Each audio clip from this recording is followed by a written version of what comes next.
የኢትዮጵያ ሀገራዊ ምክክር ኮሚሽን በምክክር ጉባኤ ወቅት ሙያዊ ማብራሪያ ከሚያቀርቡ ሊቃን ጋር ተወያየ። የኮሚሽኑ ዋና ኮሚሽነር ፕሮፌሰር መስፍን አራያ በዚህ ወቅት እንዳሉት ሊቃን በምክክሩ ሂደት የጋራ መረዳት እንዲፈጠር ውስብስብ ጉዳዮችን፣ ታሪካዊ አመጣጥና የታዩ ክስተቶችን በጥናት አስደግፈው በማመላከት ወደ መፍትሄ ማድረስ እንደሚጠበቅባቸው አስገንዝበዋል። እዚህ ላይ ደግሞ ጉዳዩን ሲከታተል የነበረው ባልደረባችን ምንተስኖት ሙልጌታ ተጨማሪ መረጃ ላይ ደርሰን በቀጥታ መስመር ላይ አግኝተነዋል። ምንተስኖት በድጋሚ ተገናኝተናል። በአጠቃላይ የነበረው ሂደት ምን ይመስላል፣ ምን አይነት ጉዳዮች ተነሱ የሚለውን ለተመልካቾች ብታደርስ። አመሰግናለሁ አዳነች። እንግዲህ ቀደም ሲል እንደጠቀስኩት እነዚህ ሊቃን በአገራዊ ምክክር ሂደት ውስጥ ትልቅ ድርሻ ያላቸው ናቸው። ሙያዊ ማብራሪያቸውን አጠቃላይ ለተሳታፊዎቹ ለተመካካሪዎቹ ያቀርባሉ ማለት ነው። በዚህ የውይይት መድረክ ላይ አሁን ባለው ሂደት የተለያዩ ሀሳቦች እየተነሱ ነው የሚገኙት። እንደሚታወቀው ሙያዊ ማብራሪያ ሲባል በአገራዊ ምክክር የአጀንዳ የማሰባሰብ ሂደት የተለያዩ ሀሳቦች ተነስተዋል። ይህም ተደራጅቶ በ8 አጀንዳዎች ተከፍለው ተቀምጧል ማለት ነው። እነዚህ አጀንዳዎች የተለያዩ ማብራሪያዎችን የሚፈልጉ ናቸው። ምንም እንኳን አጀንዳዎቹ በራሳቸው የሚቆሙ ቢሆንም ግን ደግሞ ሙያዊ ማብራሪያዎችን ይሻሉ። ታሪካዊ ጉዳዮች አሉ፣ ፖለቲካዊ ጉዳዮች አሉ፣ ማህበራዊ፣ ሃይማኖታዊ የተለያዩ ጉዳዮች አሉና እነዚህ ጉዳዮች ደግሞ የተለየ ማብራሪያ የሚፈልጉና ጥናታዊ ጽሁፎች ሊቀርብባቸው የሚገቡ ጭምር ናቸው። ይህንን ለማመላከት ደግሞ ሊቃን ያስፈልጋሉ። እነዚህ ሊቃን የምክክር ኮሚሽኑ ግብዣ አድርጎላቸው በዛሬው ዕለት ውይይት እያደረጉ ነው የሚገኙት ማለት ነው። በጉባኤው ላይ ምን አይነት ተሳትፎ ይኖራቸዋል፣ ምን አይነት ሚና ይኖራቸዋል የሚለውን ውይይት እያደረገበት ነው የሚገኘው ማለት ነው። እንደሚታወቀው ሀገራዊ ምክክር ከተቋቋመበት ጊዜ አንስቶ የተለያዩ ሂደቶችን አልፏል። አጀንዳ የማሰባሰብ ሂደቱ ተጠናቆ አሁን ላይ ሐምሌ 8 እንደዚሁ ሀገራዊ ጉባኤው የሚካሄድበት ወቅት መሆኑን ይፋ አድርጓል።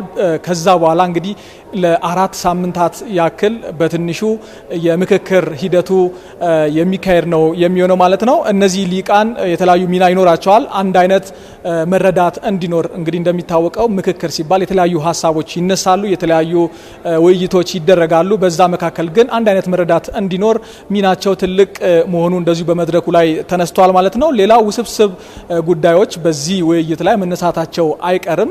የምሁራንን እይታ የሚፈልግ ጥናታዊ ጽሁፎችን የሚፈልግ አጠቃላይ ምሁራን ሊሳተፉበት የሚገባ ከታሪክ፣ ከፖለቲካ፣ ከሃይማኖት፣ ከማህበራዊ ጉዳዮች ከሌሎችም አንግል አይተው መፍትሄዎችን ሊያመላክቱ የሚችሉ እነዚህ ሊቃን ናቸውና ያንን ያደርጋሉ ማለት ነው። ሌላው የጉዳዩን ታሪካዊ ዳራ በማጥናት እንደዚሁ ሂደቶችን፣ ክስተቶችን፣ መፍትሄዎችን ማመላከት አንደኛው የምሁራን ሚና ነው ማለት ነው። እንደሚታወቀው ጥናቱ በዚህ የምክክር ጉባኤ ላይ የተለያዩ ጥናቶች ይቀርባሉ። በሁሉም ቀናቶች ውስጥ ማለት ነው። በተለያዩ ቡድኖች በ8 እንደተከፈለ ይህ ቡድን 4000 ተወያዮች ወይም ደግሞ ተመካካሪዎች በዚህ መድረክ ላይ የሚሳተፉ ነው የሚሆኑት። በ8 ቡድን ደግሞ ተከፋፍለው እነዚሁ ተመካካሪዎች ውይይታቸውን የሚያደርጉ ነው የሚሆኑት። እነዚህ የተከፋፈሉት ቡድኖች ላይ ደግሞ እነዚህ ሊቃን በተለያየ ወቅት ላይ በተለያየ ጊዜ እንደዚሁ ሀሳባቸውን የሚያጋሩ መፍትሄ የሚያመላክቱ የምሁራንን ሀሳብ በሚያስፈልግበት ቦታ ላይ ሁሉ እነዚህ ምሁራን ሀሳባቸውን የሚያጋሩ መሆኑ እንደዚሁ ተመላክተዋል። እንግዲህ የተወከሉ የተለያዩ መረዳት እንዲኖራቸውና አንድ ማድረግ ላይ ማቀራረብ ላይ አስተዋጽኦአቸው ከፍ ያለ ነው። እንደሚታወቀው በዚህ ውይይት ላይ 1/3 የሚሆነው ከወረዳ ላይ የመጡ እንደዚሁም ደግሞ ከአካባቢያቸው ላይ የተለያየ እውቀትን የቀሰሙ ሰዎች ናቸውና እንደ ቀላል መታየት የለበትም። እዛ ጋር ያለውን መረዳት ከሊቃኑ ጋራ እንዴት አግባብቶ መሄድ ይገባል ለሚለው እነዚህ ሊቃን ወሳኝ ሚና ሊጫወቱ ይገባል።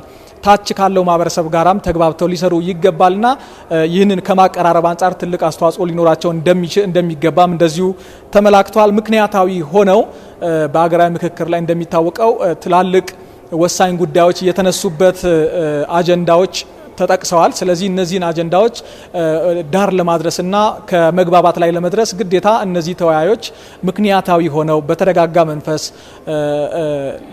ሊወያዩ ይገባል። ለዚህም ደግሞ እነዚህ ሊቃን የራሳቸውን ሚና ሊወጡ እንደሚገባ እንደዚሁ ተመላክተዋል ማለት ነው። በዚህ መድረክ ላይ ኮሚሽነር ፕሮፌሰር መስፍን አራያ እንደዚሁ መልእክታቸውን አጋርተዋል። በመልእክታቸውም አጠቃላይ እነዚህ ልሂቃን የሚጠበቅባቸውን በተለይ ደግሞ ከማቀራረብ አንጻር የተለያዩ ሙያዊ ማብራሪያ የሚፈልጉ ሀሳቦች ላይ ጥናታዊ ጽሁፎችን በማድረግ እንደዚሁ በማገዝ መፍትሄዎችን ማመላከት እንደሚገባቸውና ሚናቸው ትልቅ እንደሆነ አንስተዋል። ከዚህ ቀደም በአጀንዳ የማሰባሰብ ሂደት ውስጥ አንደኛው ተሳታፊ ነበሩ። ከዛ ባሻገር ግን አሁን በምክክር ሂደቱ ላይ ትልቅ አስተዋጽኦ ሊያበረከቱ እንደሚገባም እንደዚሁ አመላክተዋል ማለት ነው። ቀደም ሲል እንዳልኩት 8 ቡድኖች አሉት።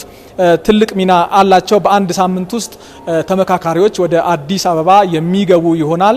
ለ4 ሳምንታት ያክል በትንሹ በአዲስ አበባ በውይይት እንደሚቆዩና መጨረሻው እንግዲህ ለኢትዮጵያ ትልቅ ተስፋ እንደሚሆንና ኢትዮጵያ ከዚህ ቀደም ካሳለፈቻቸው ትላልቅ ችግሮች ወጥታ ትልቅ መዳን ውስጥ እንደምትሄድ አመላክተዋል ማለት ነው። ይህ የምክክር ሂደት የምክክር ጉባኤ ትልቅ ለኢትዮጵያ ትልቅ ተስፋ ይዞ እንደሚመጣም እንደዚሁ አመላክተዋል። እኔ ጋር ያለው መረጃ ለጊዜው ይህንን ይመስላል።